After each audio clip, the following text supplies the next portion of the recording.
Hey guys, welcome back to my channel. I'm Eric and I like to read, and today I'm going to be doing the Bar and the Bookcase book tag.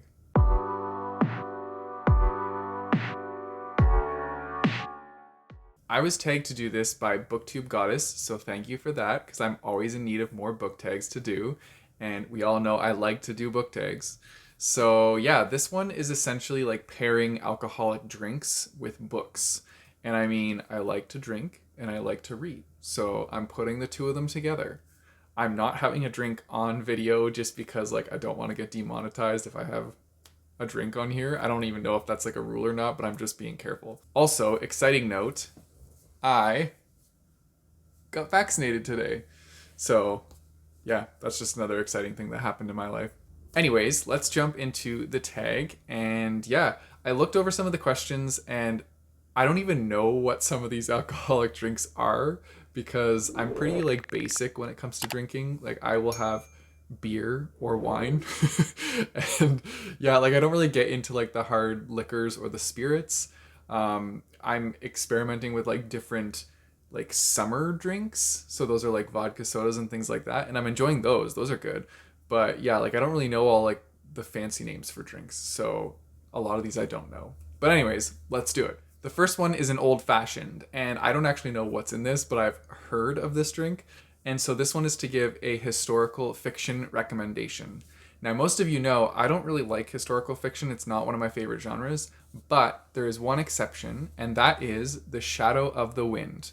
I read this book as part of a book club a while back when I was getting back into reading in college, and this one actually really like piqued my interest and I enjoyed this one a lot. This one is about a boy who's mourning the death of his mother, and so he finds solace in a book by this mysterious author, and so he really enjoys the book and wants to read more of this author's works. So he goes in search for more books by this author, but finds out that somebody is destroying all the books that were created by this author. And so now he's on like a whole new mission to find out why people are destroying this author's books.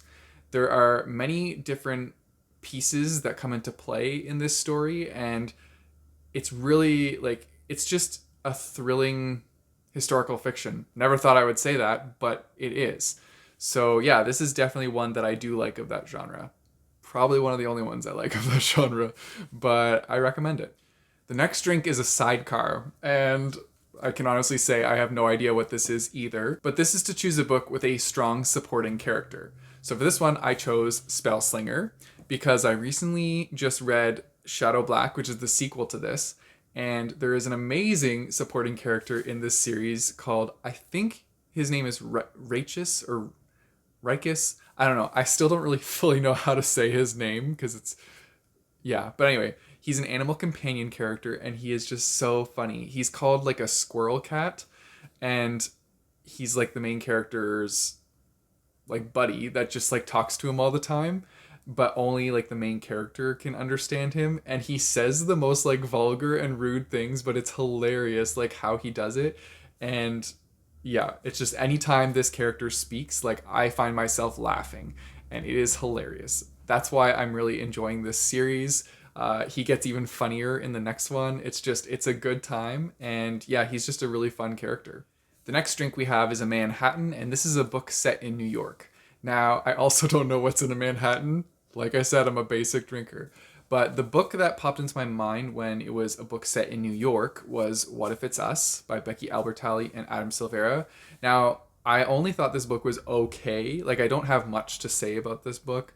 I only picked it because I was like, oh yeah, it's set in New York. So that's like the only reason I chose this. I'm sure there's other books on my shelf that are set in New York, but this was the first one that popped into my head. So I went with this one. It was okay. I found some like the characters to be kind of whiny and some things unrealistic, but overall, I mean, it was good enough to get a sequel, so that's coming out. But yeah, that's what I chose. Next up is Bloody Mary, and this is a book that scared you or messed you up. And so for this one, I'm going more on the lines of messed you up. It wasn't exactly scary, but it's like a psychological thriller, and that is I Let You Go by Claire McIntosh. I thought that I knew what was going on like 80% of the book, and then it gets to a part in the end where like there's a big twist, and I have no idea how like anybody is supposed to see this coming. Like I was blown away. It definitely turned into a mind bender at the end because I thought going through the entire book, I was thinking one thing and then something triggers that is definitely like showing you there's a whole another side to this story. It's very, very interesting. Like I really liked this book. This is definitely a thriller that I suggest you pick up. It's I don't want to say anything about the book because I believe going into this book blind, knowing like nothing about the plot would be the best way to experience it. That's how I experienced it. I bought it to take part in a book club and I never knew anything about the book going into it and I was blown away. This was such a good book. So yeah, if you get the chance, definitely check this one out, especially if you like psychological thrillers. Then we have an espresso martini, and I've never had one of these, but it sounds really good because I love like coffee and espresso, so I think I would be down for this. And this is to choose a book that kept you reading into the night. So for this one, I chose Gemina by Jay Kristoff and Amy Kaufman. This one I like was addicted to. Once I started reading it, I mean, it took a couple, like probably 50 pages or so for me to get into it because it was introducing like a whole bunch of new characters. And so you're getting like the groundwork laid out for you. But then as soon as I started getting into this one and like the plot started going, I was hooked and I did not want to put this book down. I was reading it for so long and I just like, yeah, I would find myself getting later and later into the night and not wanting to stop, even though like I had to work the next day. So this one was definitely one that captured my attention and held it. For anybody that doesn't know, this is the middle book in a series called the Illuminae Files. I find that all three books are super captivating and definitely pull you in. This one was my favorite of the series.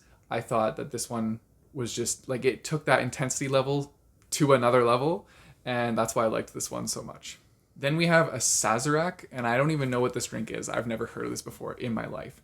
But this is a book that left you disoriented. And so for this one, I chose They Both Die at the End by Adam Silvera because this one definitely left me disoriented. I kind of knew what I was signing up for going into this book, still got attached, still had lots of strong emotions at the end, and I definitely didn't know how to feel when it was over. I was just kind of like sitting there with my jaw dropped. And yeah, I definitely felt disoriented after finishing this book. And it played a lot with my emotions. So yeah. Then we have a Long Island iced tea. And this is actually one of the drinks that I do know. And I enjoy Long Island iced teas, probably because I just like regular iced tea a lot. But this is to choose a book that has too much going on. Bonus points if it works. So for this one, I chose Manthorn's Key, which I am still reading. I feel like this one has way too much going on with too many things happening and so many different character names and civilization or like culture names that like I can't keep track of all of it. There's a lot in here. And yeah, there's so much happening. For this one, it doesn't work. I would say like this does not work at all. And I'm struggling to get through it. I probably should just DNF it, but I'm just like so bad at DNFing things. I don't like leaving things unfinished. I'm having a hard time with this one. So this would definitely be my pick for Long Island iced tea. Although for the drink Long Island iced tea, I don't think that there's too much going on there. I really like those drinks. They're very good. Then we have a Negroni, I think is how you say it. I don't know. I've never heard of this drink either, but this is to choose a book in it. So I went with the love triangle that we all know about, and that is from The Hunger Games with Katniss, Peeta, and Gale. This is like the most well-known love triangle besides like Edward, Bella, and Jacob. But yeah, I think those two are like the most significant love triangles I know of. And yeah, so I went with this one because I like this more than Twilight. The next one is Bay Breeze, and this is to choose a book with chill, heartwarming vibes to it. So for this one, I chose Geekerella because this one was a book that I just really enjoyed. It was a lot of fun. There were so many geeky elements to it because it centers around like a Comic-Con, and it's like a retelling of Cinderella, but they do it so well in this one. I had such a blast and really enjoyed getting to know the different characters. I thought it was super clever how they used the pumpkin carriage as like a vegan food truck in this one. It's just, yeah, there were so many like cool ways that they retold the Cinderella story. And I had a lot of fun with it. It was really chill, like I said. I definitely want to read more books by Ashley Poston. I think this is like a whole series where she does a bunch of retellings. So I definitely want to check out some of the other ones. I'm going to see if I can find them at our used bookstore when I can go back to the used bookstore, since we are still on lockdown right now. Then we have A Dark and Stormy. And this is a book that is dark, thrilling, or menacing. And so for this one, I chose The Rose Society, which is the second book in the Young Elites trilogy. This series follows my favorite morally gray character, Adelina, and I find that in the second one, it gets real dark. And I mean, the cover of this book is kind of dark and stormy, so like bonus points for that. But yeah, this is a really good series. I really enjoyed this trilogy, and I just really enjoyed Adelina as a character because she is like the definition of dark and stormy. So she works for this. And then the last one is a martini. And I have not had a martini, but I know what this one is. And so this one is to do a classic recommendation. Now, I personally don't read that many classics. It's not really my favorite genre, but the one classic that has stood out to me and one that I have read is Frankenstein by Mary Shelley. I read this, I think, in grade 9 of high school, and yeah, like I really liked this one. I liked following along with the creation of this monster and how it interacted with people after it was reanimated into a living dead creature. But yeah, like I had a lot of fun with this one. It wasn't that long of a book, which was also nice, and it wasn't too like dense for me. So yeah, I just really enjoyed that one. That's it for the tag, guys. I guess this is the part where I tag some people. So I'm gonna tag Steph from Coffee Over Apples. I'm also going to tag Taylor from Made Between the Pages. And the last person I will tag is Connor from Connor Stompanato. Also, go check out Connor's channel. He's getting close to monetization, so let's give him some watch hours, guys. And now for our independent bookstore shout out. Hey guys, so today's independent bookstore shout out is for Totally Bookish, which is in Mission, British Columbia. This is their website. It's kind of adorable with the little like brick layout in the background. But it's not a big site. It just has some basic reels on the homepage.